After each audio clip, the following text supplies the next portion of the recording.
beautiful soil. And what a beautiful sight. We can actually plant our garden now. However, I will show you the soil up here is not quite as nice.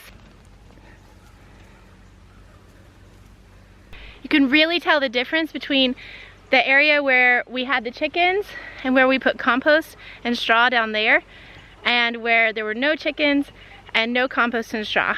It takes a few years to really build up new garden soil, but we're in the beginning stages, and I think we'll still be pleased with our garden this year.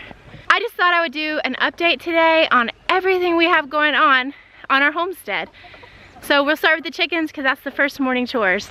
We've added some nest boxes under the chick's shaw. Oh look, there's an egg already. I'm actually not going to take it because I'm afraid it'll fall out of my pocket.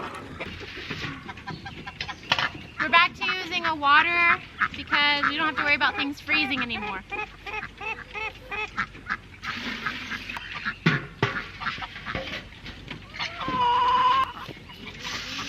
We're still using the non-GMO soy-free pellets and not the whole grains.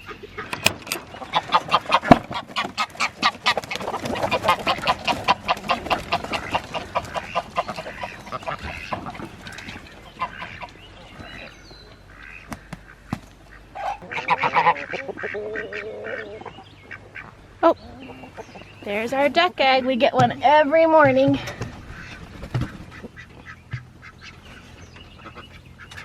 Nice and poopy. Let's look at this duck.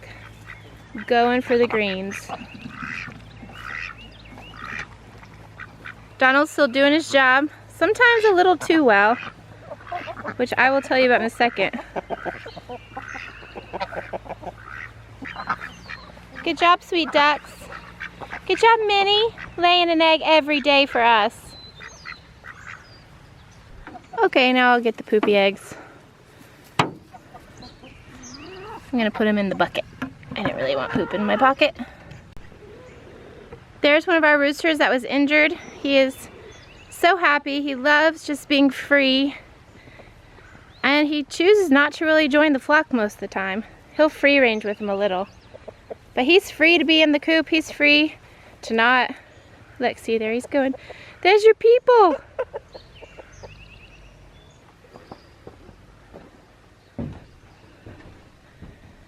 Chicks are out of the brooder. Now, something we've been meaning to show you guys is that Teabag was injured. Donald attacked him and severely hurt him. Though he is on the mend, we've been taking really good care of him.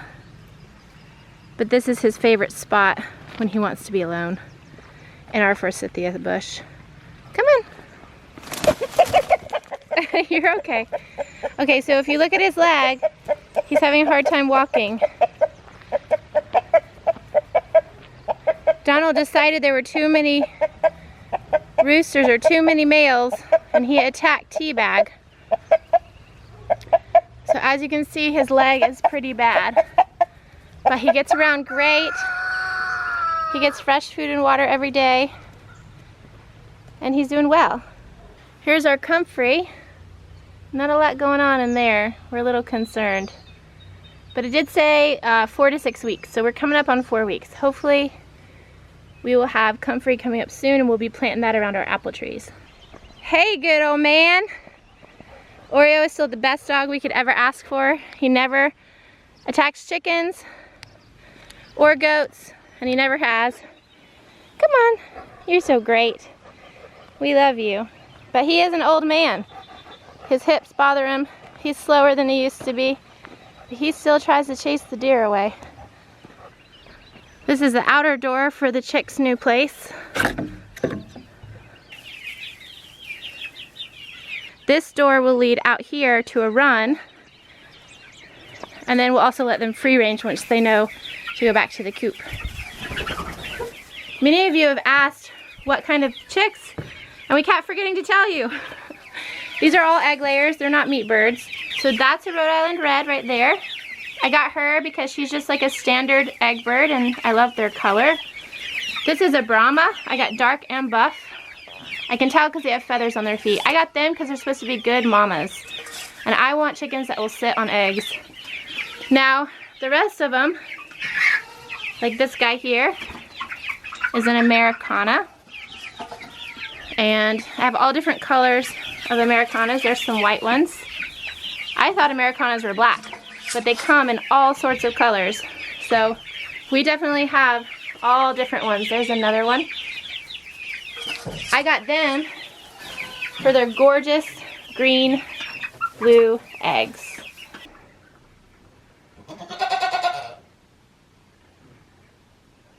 It's about milking time. Lovey, you ready? Good girl. Lovey is great on the milking stand these days. When I first started milking her, she would sit down. That makes it really hard to milk a goat, but look at her. She's doing wonderful.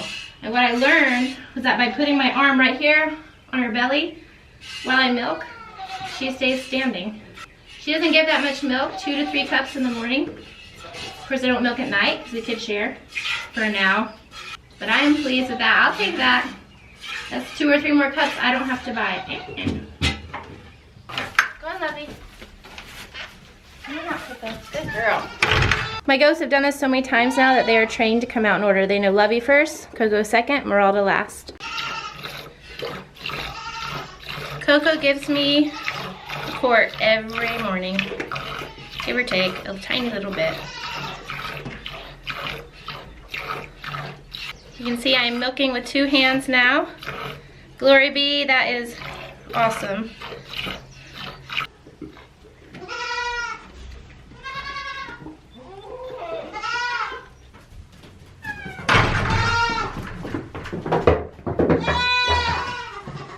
Girl. Meralda has pretty strange looking teats, but she gives a good amount of milk, so we're pleased with her. And she has an awesome disposition.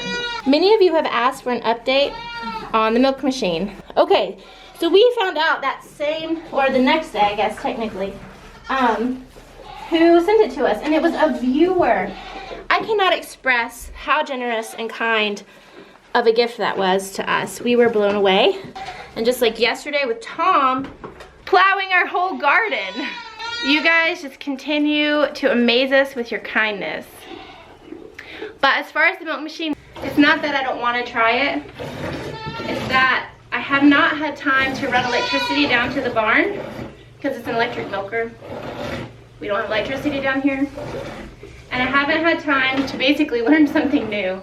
I need a morning where we don't have a big project to rush out the door to, or somewhere to be, or school that has to be done. And then I will be able to try the milking machine.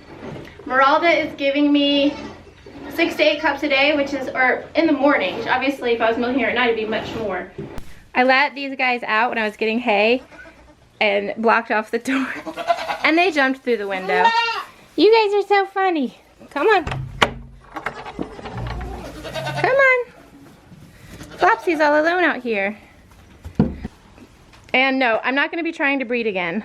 I'm going to be trying to get a buck or even artificially inseminating. Unless I just find the perfect buck. But we will be breeding this fall most likely. However it goes down. The goats have a large area to be in right now. We were rotating them through our yard, but we were finding that instead of working on our permanent fencing around our pasture and our garden, we were always working on moving goats. So we just decided to do this and work as hard as we can to get the fences done. Speaking of fencing, it's really about where it was when we stopped, except that you can't see it from here. All the T-posts are in. Our apple trees are doing incredible, and every day Arthur goes and gets 1 load of wood chips, so we are slowly getting it mulched heavily. All of our apple trees are leafing out, which brings us right back up to the chickens. And look at them out in that field. You're loving this, sweet girl. I was hoping Maxie would be around so I could do an update on her. Starblast, our male cat, who I actually love dearly. He's my favorite cat I've ever had. He's still missing. But Maxie's around. I saw her this morning, but she doesn't follow me down to the barn anymore since I got this covered pail. She used to come down there to get free snacks every morning, but she knows now. No snacks for her.